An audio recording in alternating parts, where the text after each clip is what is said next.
যদি কোনো মুসলমান মেয়েকে কেউ অন্যায়ভাবে তুলে নিয়ে যায় মুসলিম রাষ্ট্র থেকে এবং তার শ্লীলতাহানি করে, তাকে রেপ করে, ধর্ষণ করে, তাহলে তার উপর আমাদের হুকুম কি, আমাদের করণীয় কি?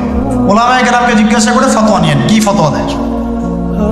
নিঃসন্দেহে তারা বলবে যদি ওই রাষ্ট্রের সামর্থ্য থাকে তার এটার বদলা নেওয়া ফরজ। যদি তাকে কোনো কুফার নিয়ে চলে যায়, জিম্মি করে রাখে, তাকে উদ্ধারের চেষ্টা করা ওই মুসলমানদের উপর ফরজ। যদি ওই রাষ্ট্র না করতে পারে তাহলে প্রতিবেশীর উপর হক বর্তাবে, ওর উপর করা ফরজ। যদি সে করতে না পারে তার প্রতিবেশীর উপর হক বর্তাবে, তার উপর করা ফরজ। যদি কেউ না করে সারা মুসলিম উম্মার উপরে তখন দায়িত্ব বর্তাবে, সবার উপরে করা ফরজ। এখন আমি কি পরিসংখ্যান দিব আপনাদেরকে যে 1918 সাল থেকে এই পর্যন্ত তারা কতগুলা মানুষকে হত্যা করেছে, কতগুলা শিশুকে হত্যা করেছে, কতগুলা মা বোনকে উঠিয়েছে? আমি এখানে 30 পৃষ্ঠা লিখে নিয়ে আসছি। কয় পৃষ্ঠা বলবো? শুধু একটা ঘটনা দেখলেন আপনি, এই যে লাস্ট কয়দিন, 2 সপ্তাহ, এই 2 সপ্তাহে মৃতের সংখ্যা এখন প্রায় 6887 জন। এখানে বেশিরভাগই নারী আর শিশু। আর ইসলামে আমাদেরকে নবী সাল্লাল্লাহু আলাইহি ওয়াসাল্লাম বলেছেন তোমরা জিহাদের মাঠেও মেয়েদেরকে মারবে না, শিশুদেরকে হত্যা করবে না। এই শিক্ষা কে দিয়েছেন? এটা আপনাকে আমি জাস্ট দুই সপ্তাহের কথা বলছি, জাস্ট 2 সপ্তাহ। আপনি 1918 সাল থেকে নিয়ে এই যে 2023 পর্যন্ত পরিসংখ্যান আমাকে জিজ্ঞাসা করেন না, গুগলে সার্চ দেন, বের করে ফেলুন। 1933 থেকে 1933 থেকে 1939-এর মধ্যে ওখানে প্রায় 1.5 লক্ষ ফিলিস্তিনিকে মারা হয়েছে। বাকিদেরকে ওখান থেকে বহিষ্কার করা হয়েছে। প্রায় 2.5 লক্ষ ফিলিস্তিনি এখন আরব রাষ্ট্রের বিভিন্ন জায়গায় উদ্বাস্তুর মতো আছে। এখন ওই সময় থেকে ওদের বংশধর নিজের দেশ থেকে বিতাড়িত করা হয়েছে। 14 থেকে 18-এর মধ্যে গণহত্যা চালানো হয়েছে। তারপরে 33 থেকে নিয়ে 41 পর্যন্ত চালানো হয়েছে। 48 সালে আমেরিকার সহযোগিতায় আরো বড় পরিসরে চালানো হয়েছে। তারপরে 54-56 হয়েছে, 63 সালে হয়েছে, 63 সালের পরে 73-এর দিকে হয়েছে, 81-র দিকে হয়েছে, 88-র দিকে হয়েছে। আমি কয়টা বলে শেষ করবো আপনার? আমাদের তো এটা নিয়ে আলাদা লেকচার দেওয়া লাগবে। আমরা কি সংখ্যা হিসাব করব? 1.5 লাখ, 2 লাখ, 5 লাখ, 10 লাখ? এটা কি হিসাব করা আমাদের কাজ? না আমাদের একজন মাজলুম ভাইয়ের পক্ষে হলেও কথা বলা আমাদের কাজ? কোনটা?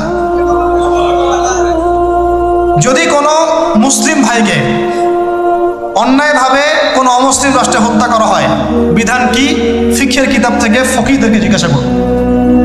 আপনাদের ফাউন্ডেশন সভাপতি আপনার হয় না? হ্যাঁ, আপনার হয় না নাকি? উপদেষ্টা আপনার ভাইদেরকে জিজ্ঞাসা করেন যে ভাইয়া আসলে এখানে ফতোয়া কি, দেখবেন তারা কি বলে। ফতোয়া নেন না আপনি, ওই মুসলিম ভাইকে উদ্ধার করা আমার দায়িত্ব। আমি জাস্ট আপনাকে 2টা দলিল দিচ্ছি। এক, ইসলামের ইতিহাসে একটা বড় যুদ্ধের নাম তাবুক যুদ্ধ।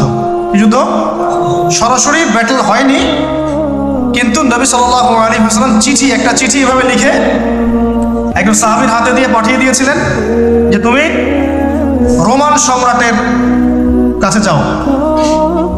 রোমকদের একটা অংশ, পুরো রোমটা হিরাক্লিয়াস ছিল, এটা একটা অংশ, গিয়ে ইসলামের দাওয়াত দাও।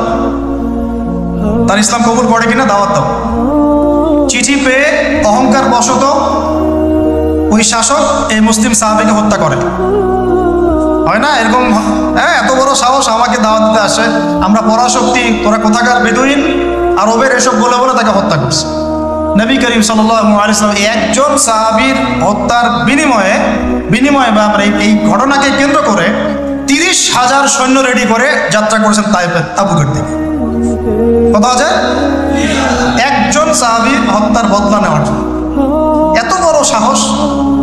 আমার সাহাবীকে হত্যা করা হয়েছে, একজন সাহাবী, রাষ্ট্রদূত, সে কিন্তু রাষ্ট্রদূত ছিল। রাষ্ট্রদূতকে হত্যা করা কিন্তু একটা বড় অন্যায় না? বড় অন্যায়। আল্লাহ নবী ফোর্স নিয়ে 30,000 সৈন্য নিয়ে গিয়েছেন, একদম কাঠ ফাটা রোদ, 3 মাস 4 মাস পায়ে হেঁটে গিয়েছে। ওই সময় তো সূরা তাওবার আয়াত নাজিল হয়েছে, অনেকে যায় নাই, আয়াতুন নিফাক নাজিল হয়েছে, মনে নেই আপনাদের? এই যুদ্ধেই আবু বকর রাদিয়াল্লাহু আনহু বলেছিলেন যে আমি আমার বাসায় আল্লাহ এবং তার রাসূলকে রেখে সব দিয়ে দিলাম। ওমর রাদিয়াল্লাহু আনহু বলেছিলেন আমি আমার বাসায় অর্ধেক সম্পত্তি রেখেছি, বাকি অর্ধেক দিয়ে দিলাম। উসমান রাদিয়াল্লাহু আনহু এই যুদ্ধে এই 30,000 সেনাবাহিনীর 10,000-এর দায়িত্ব নিয়েছিলেন।